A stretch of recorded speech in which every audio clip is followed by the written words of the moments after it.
Bismillah wa bihamdi. Assalamualaikum warahmatullahi wabarakatuh.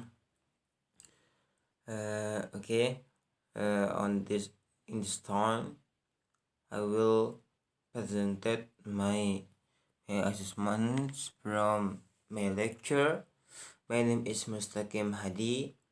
I am from Central Lombok, especially Paya Timur, and I'm fifth semester of English department. In this time I will present my assessments. The title is the relationship of language, thought, and culture. Ya, di sini kita akan membahas hubungan bahasa, pikiran, dan budaya. Ya, langsung saja. Ya, hubungan bahasa, pikiran, dan budaya itu sebelumnya kita harus mengetahui hakikat bahasa itu apa. Ya, hakikat bahasa itu kayak gimana? Nah, di sini hakikat bahasa itu sebenarnya itu dari bawaan. Ya, yang dimana maksudnya bawaan itu bahasa bawaan dari orang tua kita. Ya, yang dimana tatkala kita kecil kita sudah mendengar bahasa-bahasa nenek moyang kita, yaitu bahasa Sasak. Dan di sini bahasa juga digunakan untuk berinteraksi dengan orang lain, ya, berinteraksi, bekerja sama dengan orang lain. Ya, dengan bahasa kita bisa berinteraksi, kita bisa berkomunikasi dengan orang lain, ya. Adapun bahasa juga karena berbeda tempat, berbeda negara, berbeda daerah, kita mempunyai berbeda bahasa. Tetapi kita punya bahasa satuan. Yang mana yang bahasa satuan? Bahasa yang satuan kita adalah bahasa Indonesia. Dan bahasa juga sistem lambang bunyi. Ya, di sini bahasa itu sebenarnya bunyi, ya. Ya, kenapa saya bilang bunyi? Karena setiap apa yang kita ucapkan itu adalah bunyi. Dan bahasa juga bisa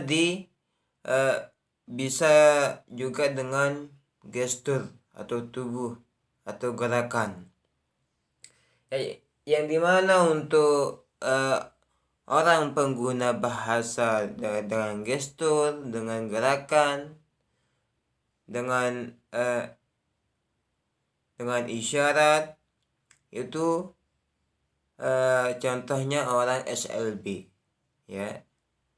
Orang yang sekolah di SLB itu cara berkomunikasinya, bahasanya adalah bahasa isyarat. Atau menggunakan anggota badan, menggunakan jari jemarinya untuk berkomunikasi dengan sesamanya. Dan di sana berbagai ragam alat komunikasi. Bisa dengan isyarat. Ada orang yang tidak bisa memakai jari jemarinya, tetapi langsung memakai isyarat. Ya, isyarat di dalam artian dia menggunakan tangannya tatkala menanyakan apakah kamu sudah makan, maka tangannya akan seperti orang makan. Bagaimana kemana tangan itu kalau makan? Tangannya pasti akan berarah ke mulutnya. Itu menanyakan apakah kamu sudah makan, dan mereka mengajak kita makan. Dan menurut Scheer, bahasa adalah alat interaksi atau alat komunikasi di dalam masyarakat. Ya, bahasa itu adalah alat komunikasi di dalam masyarakat. Seperti yang tadi, kalau bahasa itu alat untuk berkomunikasi, untuk bekerja sama dengan masyarakat. Dengan bahasa kita bisa bekerja sama, kita bisa berkomunikasi dengan baik dengan masyarakat maupun dengan orang luar negeri, dalam negeri maupun teman masyarakat maupun teman kita sendiri. Dan bahasa juga rangkaian bunyi yang mempunyai makna tertentu. Ya, bahasa itu mempunyai makna-makna. Ya, contohnya orang yang alat komunikasinya dengan isyarat atau dengan tangan itu mempunyai makna. Contohnya contohnya ibu jari itu maknanya adalah A. Nah, telunjuk itu maknanya adalah B. Nah, di sana orang tunanetra atau orang yang tidak ada bisa ngomong maka menggunakan isyarat itu, isyarat dengan tangan, gestur dan anggota tubuhnya.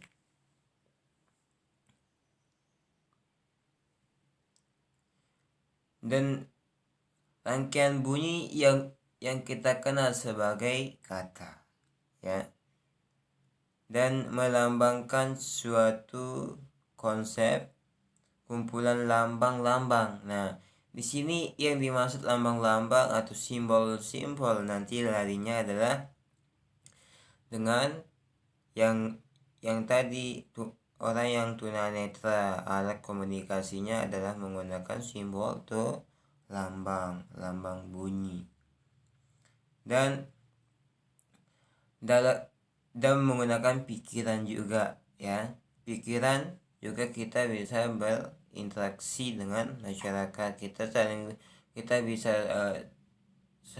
tukar pikiran dan saling memberi masukan.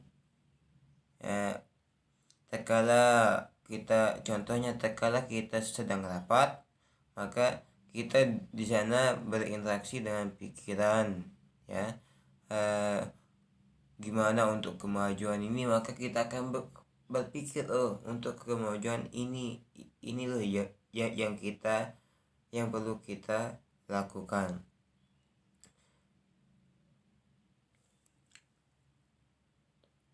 Oke. Selanjutnya, bahasa adalah media berpikir secara abstrak yang memungkinkan objek-objek tekstual transformasikan ke dalam simbol-simbol. Ya, bahasa itu adalah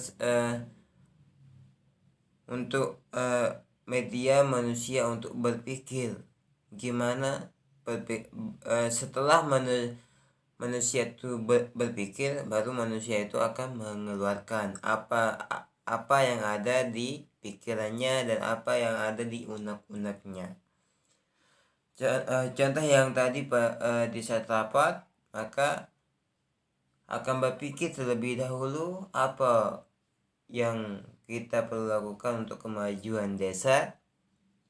Maka Setelah berpikir, maka kita akan mengeluarkan unek-uneknya kita atau pendapat kita. Dan simbol abstrak, simbol-simbol abstrak itu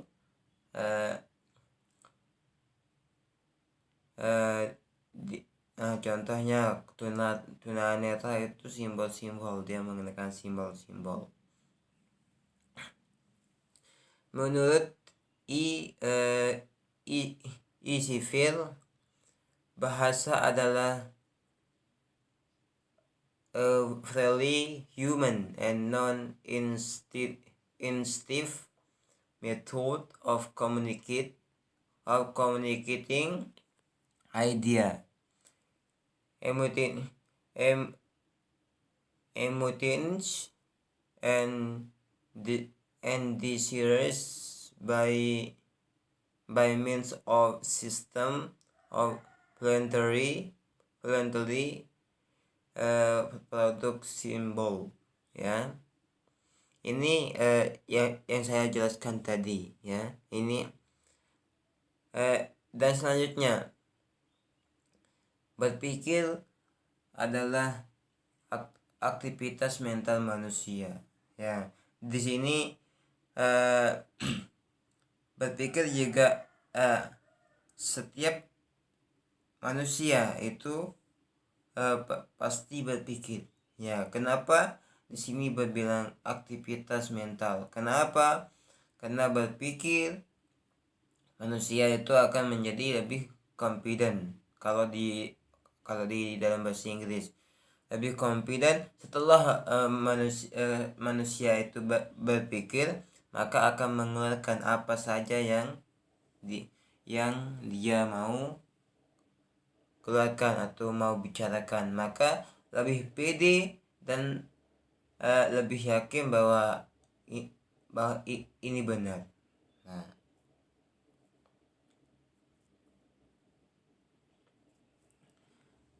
menurut teori yang pertama, Sapir-Whorf, bahasa linguis Amerika, yang mengatakan bahwa manusia hidup di dunia di bawah belas kasih, ya.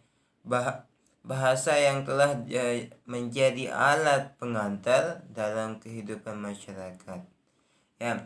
Bahasa juga menjadi pengantar kita, alat pengantar komunikasi kita dengan masyarakat, ke masyarakat. Dan bahasa juga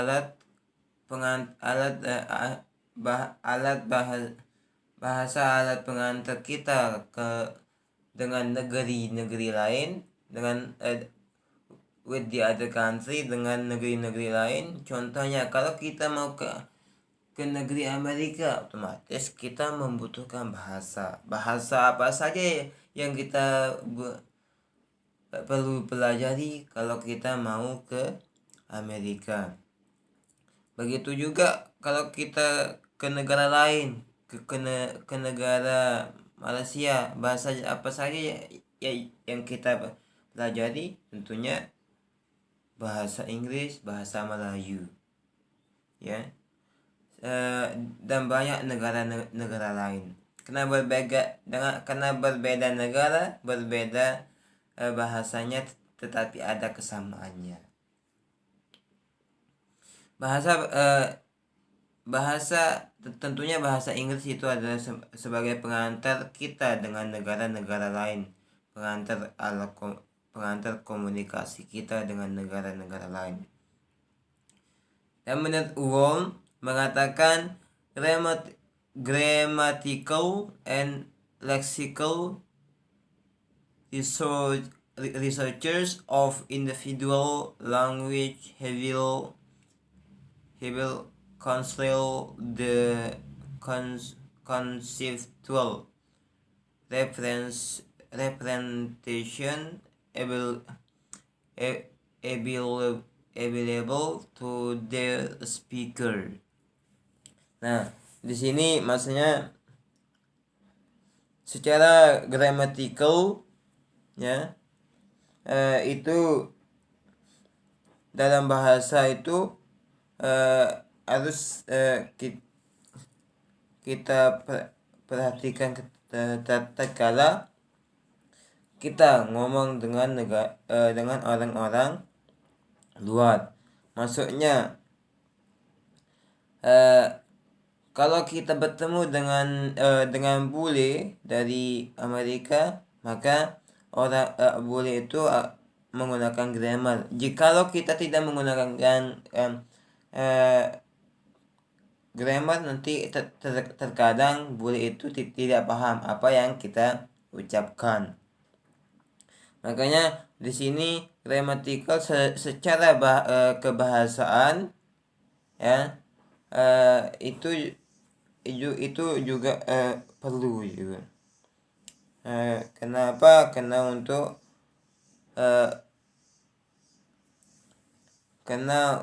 saling memahami satu si speaker sama si pendengar. Nanti supaya ada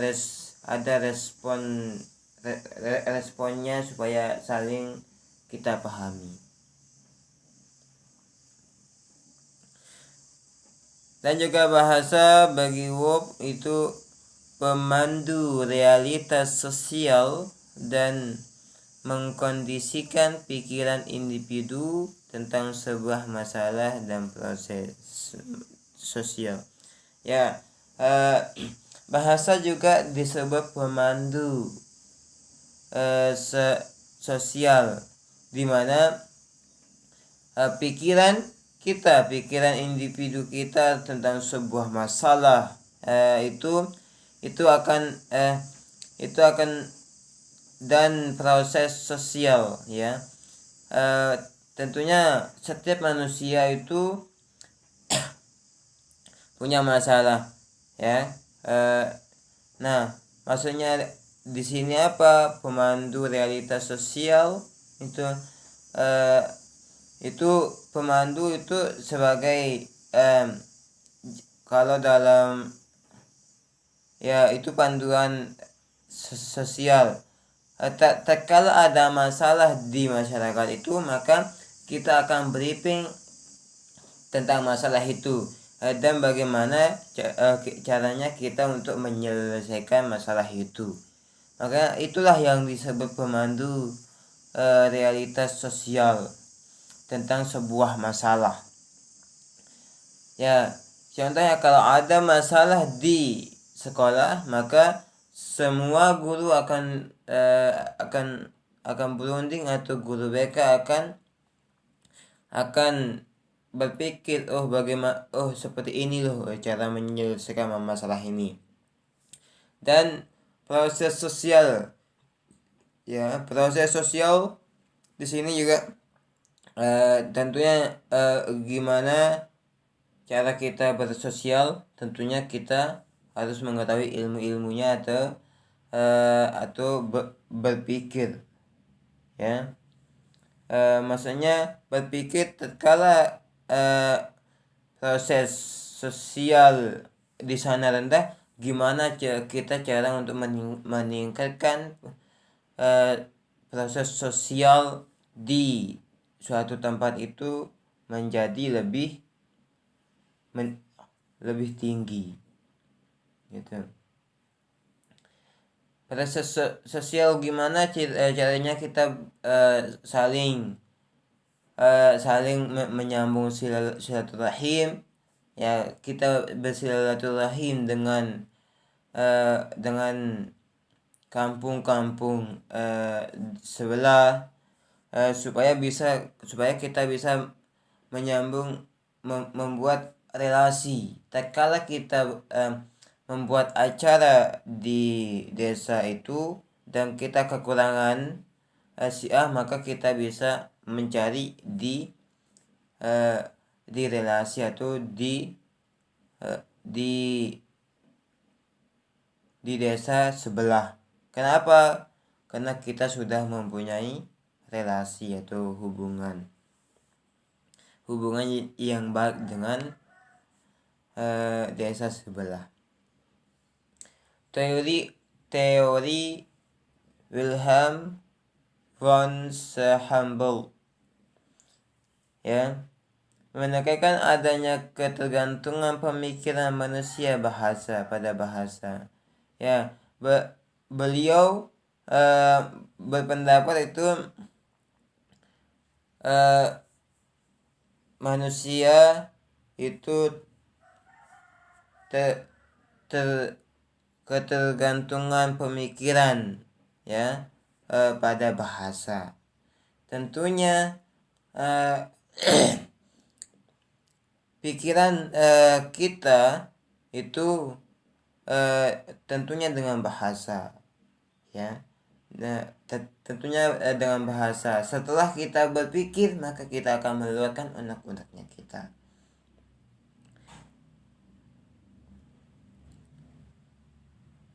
Dan maksudnya pandangan hidup dan budaya suatu masyarakat ditentukan oleh masyarakat itu sendiri. Makanya pandangan hidup atau culture atau budaya di suatu masyarakat itu maka ditentukan oleh masyarakat itu sendiri. Bagaimana budaya apa yang masyarakat itu yang ada, budaya apa yang ada, dan bahasa apa yang ada. Contohnya kalau di negara, kalau di desa kita itu menggunakan bahasa Sasak, tentunya kita akan berkomunikasi dengan bahasa Sasak. Kalau kita ke Indonesia, tentunya kita akan berkomunikasi dengan bahasa Indonesia. Ya. Tergantung dari masyarakat itu sendiri. Kalau masyarakat itu menggunakan bahasa Sasak, ya kita menggunakan bahasa Sasak. Kalau masyarakat itu menggunakan bahasa Indonesia, ya kita menggunakan bahasa Indonesia. Kalau masyarakat itu menggunakan bahasa Inggris, ya tentunya kita akan menggunakan bahasa Inggris. Dan beliau juga berpendapat bahwa substansi bahasa itu terdiri dari dua bagian. Bahasa itu mempunyai dua bagian. Bagian yang pertama itu berupa bunyi-bunyi yang dimana maksudnya bunyi-bunyi itu itu seperti makan, minum, makan, kamu makan, maka nanti akan menjadi suatu kalimat. Sudah kamu makan. Nah, kalau kita gabungkan sudah kamu makan, ya maka itu akan menjadi kalimat dan akan menjadi bahasa. Dan bagian yang kedua itu berupa pikiran yang belum terbentuk. Yang dimana maksud pikiran yang belum terbentuk di sini pikiran untuk untuk bahasa itu sendiri. Yang ketiga itu menurut teori James Piaget, yaitu bahwa justru pikiran yang membentuk bahasa, tanpa pikiran bahasa tidak akan ada. Di sini justru pikiran yang membentuk bahasa itu sendiri, ya. Tentunya kalau Anda ada pikiran, maka bahasa itu tidak akan ada. Itu menurut beliau. Menurut James Piaget, itu menurut beliau. Pikiran itu yang menimbulkan bahasa, ya. pikiran itu yang menimbulkan bahasa. Setelah itu baru dikeluarkan, baru kita keluarkan dengan apa? Dengan kita berbicara. Ya, dan selanjutnya ada dua hal penting mengenai hubungan bahasa dengan kegiatan intelek atau pikiran. Ya, yang pertama sumber kegiatan intelek tidak terdapat dalam bahasa. Ya, sumber kegiatan intelek itu terdapat ya, menurut beliau itu terdapat pada pikiran, ya, terdapat pada pikiran.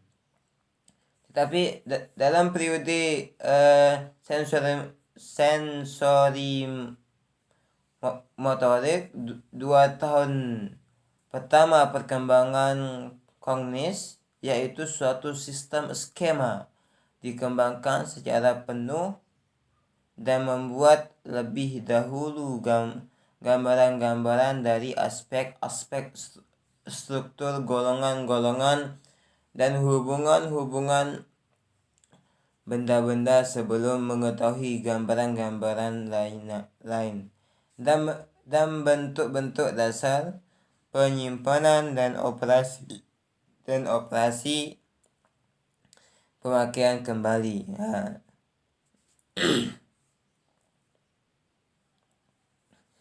Yang keempat itu menurut teori L.S. Vygotsky. Yang di sini beliau berpendapat ia mengatakan bahwa terdapat suatu tahap perkembangan bahasa sebelum adanya pikiran, dan adanya satu tahap perkembangan pikiran sebelum adanya bahasa. Ya, di sini perkembangan bahasa sebelum adanya pikiran itu tentunya dengan orang-orang terdahulu, ya. Dia sudah mendapatkan bahasa, ya, bahasa dari nenek moyang. Dan adanya tahap perkembangan pikiran sebelum adanya bahasa. Lalu dua garis perkembangan ini saling bertemu, maka pikiran berbahasa, bahasa berpikir terjadi secara serentak. Ya, setelah perkembangan yang dua tadi di atas, maka bertemulah pikiran berbahasa dan bahasa pikiran, ya.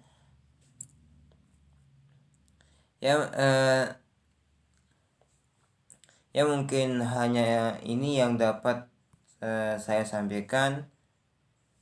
Sekian, yang mungkin kurang dan lebihnya saya mohon maaf jikalau ada salah kata. I say sorry, yeah, because of we are humans, we can